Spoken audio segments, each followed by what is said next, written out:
से बिहार सरकार से हम लोग मांग किए हैं, राज्य सरकार से साफ साफ है कि पंचायती राज व्यवस्था, त्रिस्तरीय पंचायती राज व्यवस्थाओं को जिस प्रकार से सरकार के अधिकारी और सरकार के लोग मिलकर के ध्वस्त करने का काम किए हैं। हमारा मुख्य मांग है ग्राम कचहरी का और पंचायती राज व्यवस्था में त्रिस्तरीय पंचायतों का कि 73वां संविधान संशोधन से प्रदत्त जो हमारा अधिकार है, उस अधिकार को 29 विषय जो शामिल है उसे वापस करो, नया संकल्प जारी करो, पंचायत प्रतिनिधियों की सुरक्षा सुनिश्चित करो, आर्म्स का लाइसेंस दो, मनरेगा में जो व्याप्त कमियां हैं, जो व्यापक सुधार की आवश्यकता है, मनरेगा में भुगतान का मामला है, मनरेगा में आपका प्रशासनिक स्वीकृति का मामला है, गाँव के विकास का मामला है, आपका ग्राम सभा की स्वतंत्रता का मामला है, पंचायत प्रतिनिधियों के वेतन पेंशन को नए सिरे से लागू करो, बहाल करो। और हम लोग का जो 11 सूत्री ग्राम कचहरी का 11 सूत्री मांग है उसे वापस करो, उसे दो।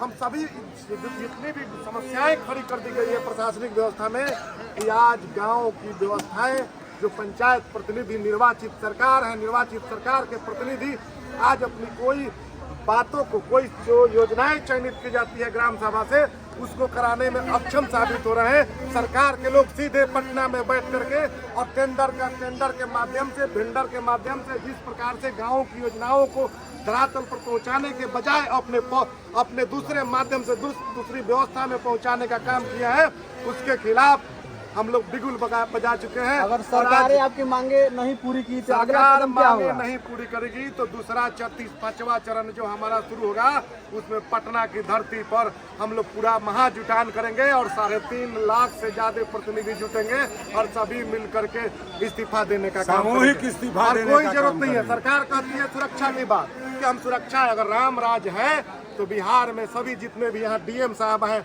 उनका भी सुरक्षा वापस करो, यहाँ के विधायक हैं उसका भी सुरक्षा वापस करो और सीएम का सुरक्षा वापस करो, तब मालूम चलेगा जान माल की क्या कीमत आपका पद क्या है?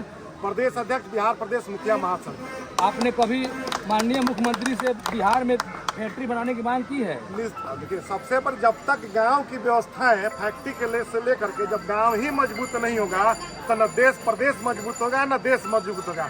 गांव में छोटी छोटी योजनाओं के माध्यम से हम लोग तो चाह रहे हैं कि पंचायती राज व्यवस्था केरल मॉडल लागू करो। गाँव में कई तरह की जो समस्याएं खड़ी हुई हो गई है, जो बेरोजगारी का मामला है। गाँव में समस्या तो भूखमरी का भी है। एकदम गांव में समस्या, तो गांव में कंपनियां होंगी, फैक्ट्री होगा आसपास में, यही तो बात, लोगों को रोजगार मिलेगा, जब इसके लिए मांग किया है आपने कभी की? एकदम हम लोगों का मांग है। अभी केरल मॉडल है वहाँ, जो देश में 7 राज्य में ऐसा मॉडल लागू है कि गांव में छोटी छोटी योजनाओं को ग्राम पंचायत के माध्यम से भी लोन दिया जाता है। छोटे छोटे रोजगार प्रतिनिधि हैं सेंट्रल बिहार गवर्नमेंट में, मतलब कि बिहार के राज्य स्तर पर प्रतिनिधि का अध्यक्ष हैं।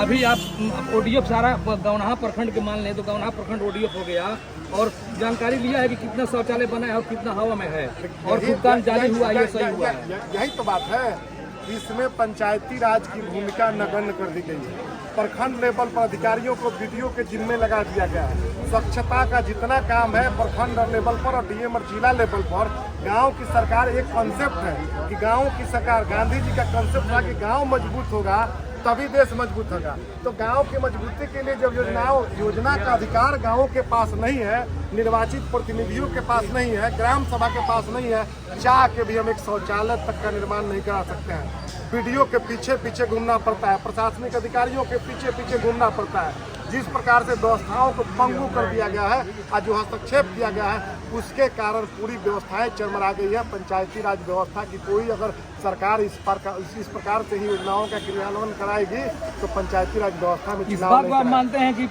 अभी वर्तमान त्रिस्तरीय पंचायत के प्रतिनिधियों का दोहन हो रहा है सरकार द्वारा? त्रिस्तरीय पंचायत प्रतिनिधि और ग्राम कचहरी सभी का पंगु बना दिया गया। सभी को निर्वाचित प्रतिनिधि, गांव के लोग आज एक सड़क और नली और गली का काम कराने के लिए गांव की सभा में, ग्राम सभा में प्रस्ताव रखते हैं तो ग्राम पंचायत प्रतिनिधि आज उसमें अक्षम है।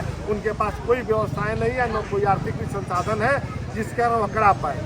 इसलिए हम लोग कहें कि जो हमारा 29 विषय है संविधान से, गांधी जी की धरती पर हम लोग आए हैं। गांधी जी का कहना ही था कि गाँव की सरकार सबसे मजबूत हो तभी देश की सरकार मजबूत हो सकती है। बार बार पंचायत का चुनाव हो रहा है, लेकिन गांव में क्या मतलब की सुविधा मिला है? गांव में सुविधा देने में जो बैठे हुए सत्ता में, तंत्र में सत्ता पोषक दलाल जो बैठे हुए हैं, वो नहीं चाहते हैं कि सत्ता की जो विकेंद्रीकरण की नीति थी गांधी जी का, उसका विकेंद्रीकरण गाँव तक हो, गाँव तक पहुँचे, गाँव गरीब घर टोला तक पहुँचे, वो नहीं चाहते हैं। भितियरवा से आज़ादी की लड़ाई लड़ी गई थी 1917 में, और यहाँ से पूरा देश आज़ाद हुआ था, विश्व के लोग जानते हैं। भितियरवा के विकास के बारे में आप क्या जानते हैं? देखिए, हम तो आए देखे, आज भी देखे, पहले भी आए थे। जो भितरहवा में गांधी जी का मतलब आश्रम है, तो गांधी जी के अनुयायी सब बन के आते हैं, सभी सरकारें आती है, सभी लोग आते हैं। लेकिन गांधी जी का जो सपना था, जो विकास था, इस भितरहवा में, इसी पंचायत में, जो गांधी जी का पंचायत यहाँ ग्राम पंचायत है, जब उस पंचायत का एक विकास नहीं हो सकता है, तो यहाँ जो भी आते हैं ऊपर से बड़े बड़े लोग भी हस्ती आने का काम किए हैं। हम तो चाहते हैं कि यहाँ जो संकल्प लेकर के गए हैं, वह संकल्प को पूरा करें। आपका नाम सर? मिथिलेश कुमार राय, प्रदेश अध्यक्ष मुखिया महासभा।